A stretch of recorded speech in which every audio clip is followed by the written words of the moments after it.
Assalamualaikum warahmatullahi wabarakatuh. Alhamdulillahirabbil alamin. Assalatu wassalamu ala Muhammadin wa ala alihi washabihi ajmain. Sahabat Kanal Kung yang berbahagia, Anda masih saya temani dalam Kanal Kung yang mencoba melihat dari sisi yang berbeda. Karena dengan cara itulah maka hidup bisa diperkaya. Muluk banget ya. Tapi begitulah memang ya, kalau kita renungkan perjalanan manusia kan bergerak dari pencarian ke pencarian. Sehingga demikianlah Allah menjadikan manusia itu sebagai khalifah. Khalifah fil ard ya. Jadi apa yang terjadi sekarang di dunia kita ini adalah kontribusi dari banyak para inovator-inovator ya, para penemu-penemu yang memiliki kemampuan melihat sesuatu yang tidak biasa dilihat secara biasa. Satu contoh saja, mungkin Anda sudah pernah mendengar itu pemeo atau ungkapan-ungkapan yang biasa diucapkan oleh umum. Misalnya begini, mangga jatuh ke bawah, ya seperti itu ya. Orang biasa tentu menganggap ini sesuatu yang tidak ada maknanya, tidak ada artinya. Tetapi di mata seorang Newton ya, para penemu, ternyata fenomena yang sederhana itu dicermati ya, karena dia melihat dari sisi yang berbeda. Seandainya orang biasa yang mengatakan ya biasalah, tentu jatuh ya ke bawah, seperti itu ya, tentu selesailah, maka dunia tidak ada lagi sesuatu yang baru yang berkembang, kan begitu. Tapi dengan kejelian Newton mencermati, iya kenapa jatuh ke bawah, kemudian dia mengukur rentangan jarak antara jatuh dan tanah itu, menemukan hukum Newton ya, seperti itu kalau tidak salah. Karena saya fisika sebetulnya tidak begitu peka, tetapi itu yang pernah saya dengar seperti itu ya. Dan banyak hal-hal yang kita sepelekan tetapi ternyata itu menyimpan rahasia ya. Nah, ide gile, ini ide gile itu adalah sebuah segmen dari kegiatan Kanal Kung untuk mengisi variasi konten-kontennya itu beragam. Dan ide gile dimaksudkan memanjakan ide-ide Anda sehingga itu menimbulkan inovasi-inovasi baru. Jadi kalau Anda punya ide yang gile dan mungkin ditertawakan karena gilenya itu, di sini tempatnya untuk mengumbar gagasan-gagasan itu, dan siapa tahu kelak menjadi sesuatu yang memberi makna. Karena ada, saya tidak ingat betul apakah ini kalau ada hadis yang saya tidak begitu paham ininya, tapi ada yang mengatakan begini, sesuatu yang baru itu awalnya ditertawakan, kemudian diikuti, selanjutnya ditertawakan lagi. Dalam arti sebuah ide yang baru itu biasanya aneh dan orang mentertawakan. Tetapi kemudian setelah ditemukan makna, kemudian manfaatnya, kemudian orang lama-lama mengikuti, kemudian ketika itu muncul ide-ide yang baru lagi, itu tertinggal, orang lalu ketawa lagi. Tapi juga begitu berkelanjutan ya, seperti mode pakaian dan sebagainya. Saya kira begitu siklusnya.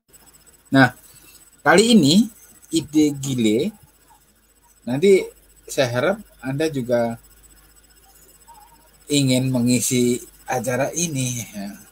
Walaupun mungkin tidak usah ke studio, lewat online nanti akan saya undang sebagai pengisi di sini untuk mengungkap ide gilenya itu, ya.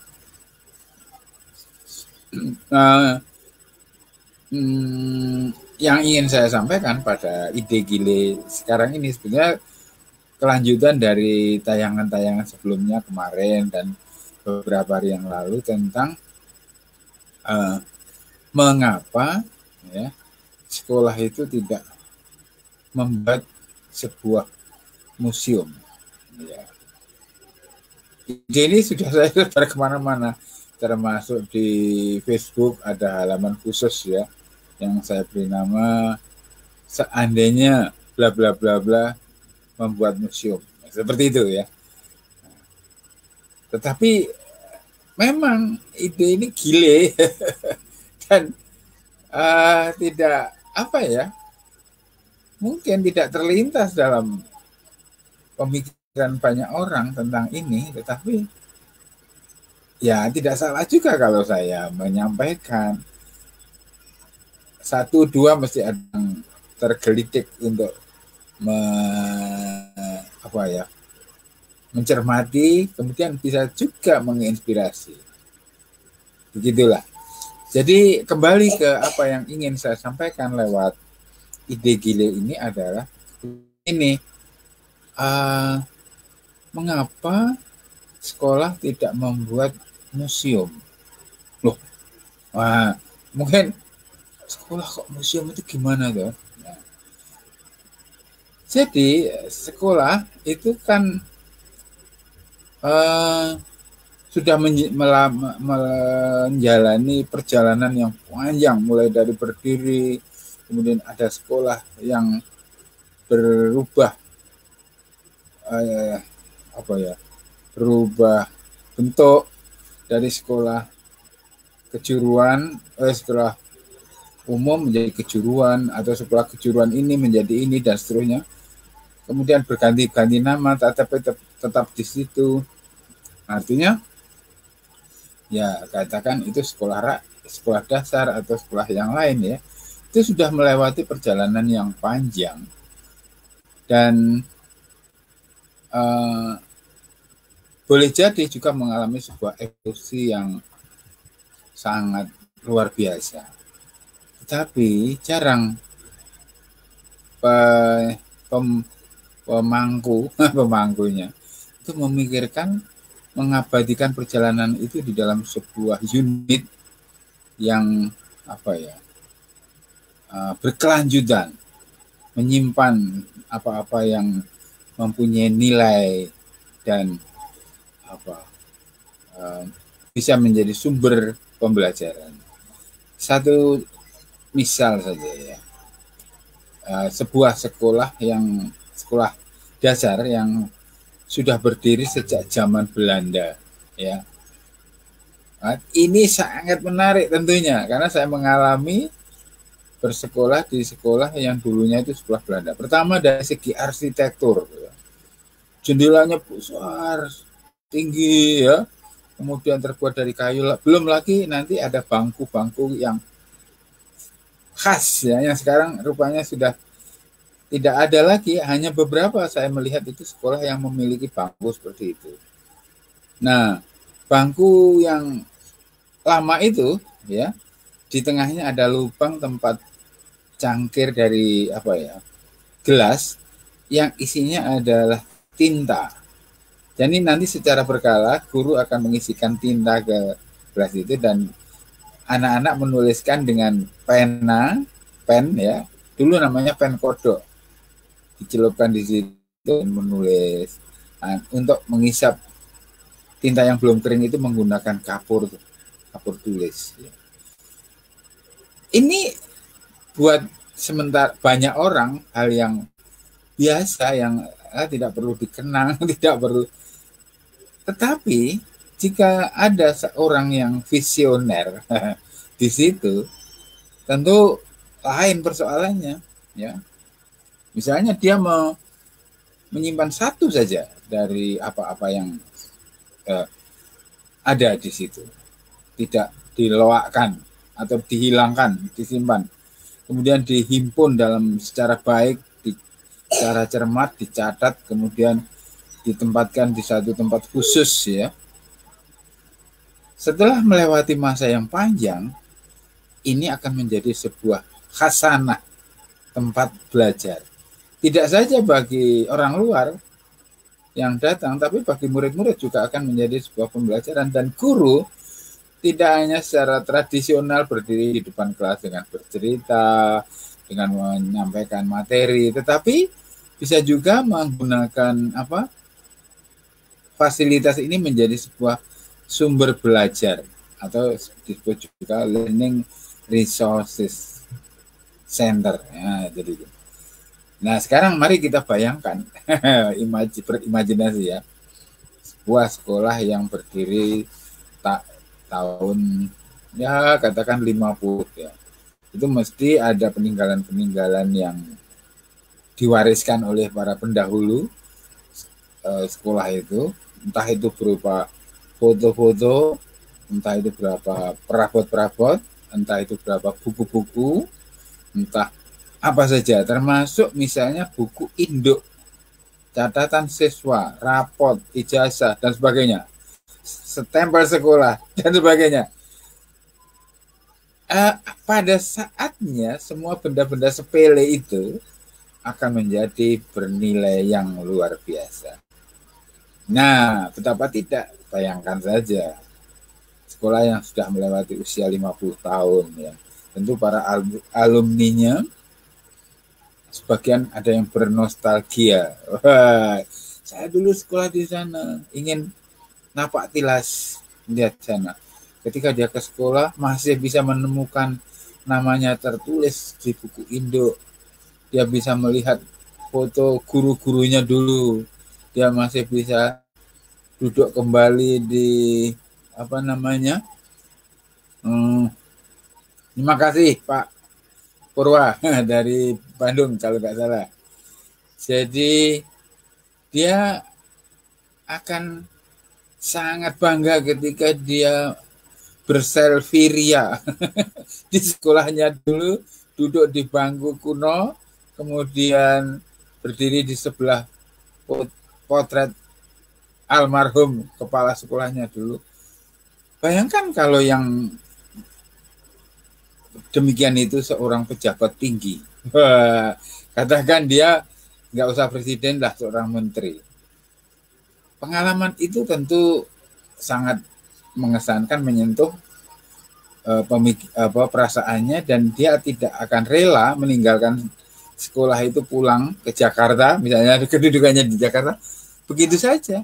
Oh tentu tidak, pasti ada sesuatu yang dikeluarkan dari koceknya. Kan begitu kan ya.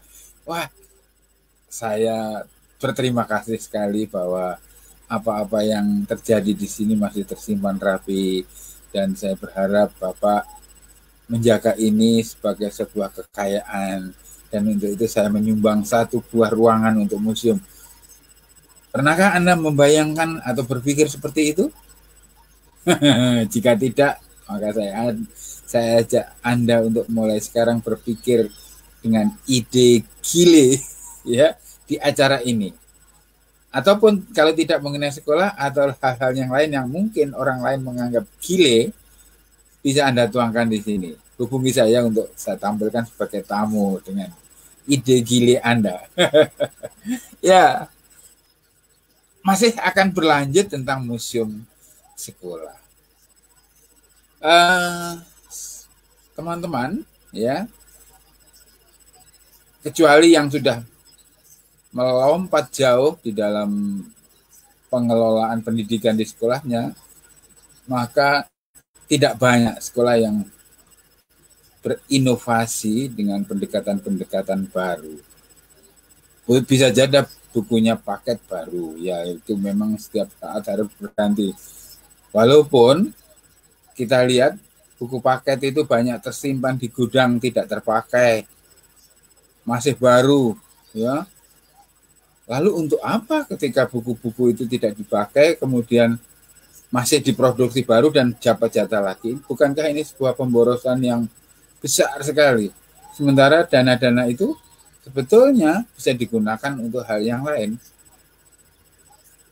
Tentu saya tidak yakin bahwa sudah pernah ada evaluasi tentang efektivitas penggunaan paket di sekolah.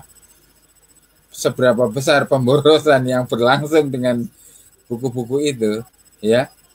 Di samping karena prosedur yang ketat di dalam inventarisasi, juga ada hal-hal yang lain, ya, karena anak-anak juga tidak suka membaca, ya. Lebih-lebih lagi sekarang pembelajaran secara daring dan sebagainya. Jadi pernahkah terlintas bahwa hal-hal itu menuntut perubahan paradigma di dalam pengelolaan sumber belajar? Apakah hanya tergantung pada buku?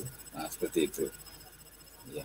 Apakah perlu lompatan lain yang lebih efektif, efisien, dan hemat? Ya. Kalau sekolah Anda ada 23 kelas, muridnya ada 3.000, kemudian satu anak mendapat buku paket untuk 13 mata pelajaran misalnya, kalikan sekian, lalu berapa yang harus dikeluarkan oleh instansi untuk menyediakan buku itu? Apakah itu tidak lebih baik untuk menyediakan satu ruangan yang bagus untuk sebuah museum dan galeri? Kalau museum sudah saya jelaskan tadi bahwa apa saja yang punya nilai kesejarahan bisa diabadikan di sana. Potret guru-guru, buku induk, stempel sekolah, media-media yang dulu pernah dipakai, alat tulis, kemudian gambar-gambar yang pernah dipasang di dinding yang punya nilai otentik dan historical, ya. Artinya banyak sekali yang jika kita memiliki kemampuan kecerdasan, ya, intelektual dan wawasan yang jauh, maka ini sesungguhnya sangat luar biasa. Nah, kemudian saya kemarin membahas tentang pendidikan seni rupa di sekolah yang masih konvensional, terutama di sekolah rakyat, ya, yang tidak artinya dalam beberapa hal, ya, katakan saja pelajaran menggambar itu masih jauh dari tujuan edukatif dari pelajaran itu sendiri. Nah, saya mempunyai satu usulan, maka mesti ada ruang apresiasi. Jadi anak-anak tidak perlu secara konvensional, ya, diajari seperti mengajari seorang mahasiswa seni rupa, tetapi diberi kesempatan berekspresi dengan baik sekali, lalu diapresiasi. Nah, tentu ini membutuhkan guru-guru yang paham, ya. Nah, kalau guru tidak memiliki keterampilan di bidang itu, setidak-tidaknya dia harus dilatih untuk memahami visi dari materi itu, sehingga tidak salah arah, ya. Jadi alangkah baiknya kalau karya-karya anak itu tidak dilombakan, tetapi dipajang, dipamerkan, dan secara periodik diganti, sehingga setiap saat timbullah apresiasi. Mereka akan melihat dan menilai, selain karyanya sendiri juga karya temannya, Kemudian guru-guru mencoba memberikan ulasan-ulasan yang memberikan kebebasan dan wawasan yang lebih luas. Tentu ini lebih bermakna ketimbang kita sering mengikuti lomba dan mengumpulkan trofi, kemudian menaruh di lemari berjajar-jajar di ruang tamu sebagai sebuah kebanggaan. Padahal bukan itu tujuannya. Ya, setiap anak mempunyai hak untuk pendidikan seni rupa, seni di sekolah itu, walaupun tanpa ada minat dan prestasi, karena tujuannya tidak ke arah itu, tetapi pembentukan karakter, kepekaan emosional dan estetik dan sebagainya. Itu dia. Jadi teman-teman dan sahabat-sahabat Kanal Kung, alhamdulillah ini ada yang Purwagaluh, ini teman saya lama sekali dari Bandung yang menonton dan mengikuti acara ini. Semoga beliau tersentuh dengan tema kali ini dan bisa kena virusnya. Kalau sudah kena virus jangan divaksin lagi dan tidak perlu imun. Justru harus terpapar ini. Bedanya dengan COVID kan, kalau COVID di virus supaya imun, tidak terpapar. Kalau ini memang virus inovasi, kemudian mengharapkan para penyimaknya itu terpapar semuanya. Jadi begitulah sahabat-sahabat Kanal Kung, dan mari kita mulailah dengan upaya kecil yang sederhana. Jika Anda wali kelas, ya, Anda bisa memulai dari kelas Anda dengan cara seperti itu. Jika ada dikritik, maka tunjukkan manfaatnya dengan melakukan banyak hal. Misalnya mengundang orang-orang yang berpengaruh ke kelas Anda untuk meresmikan, misalnya itu.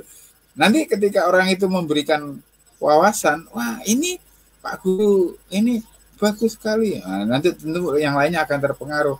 Oh begitu ya. Kadang-kadang seorang guru itu tidak diapresiasi justru di sekolahnya sendiri. Kita di sekolah dianggap biasa, tetapi ketika kita mempunyai gerakan di luar sekolah dan mendapat apresiasi, yang pertama yang penting, kita tidak bisa menjadi percaya diri dan tidak kecewa. Enggak apa-apa, saya di sini dianggap biasa, tapi di luar saya hebat. Seperti itu. Ya. Yang kedua, apresiasi dari luar itu kadang-kadang bisa berpengaruh juga di dalam sehingga kita tidak diremehkan. Jadi teman-teman guru yang di sekolah tidak diapresiasi, jangan kecewa, tetaplah berkreasi, ya. Sekarang banyak cara berkreasi lewat medsos, itu media yang berkreasi yang luar biasa. Dan ciptakan kreasi di luar.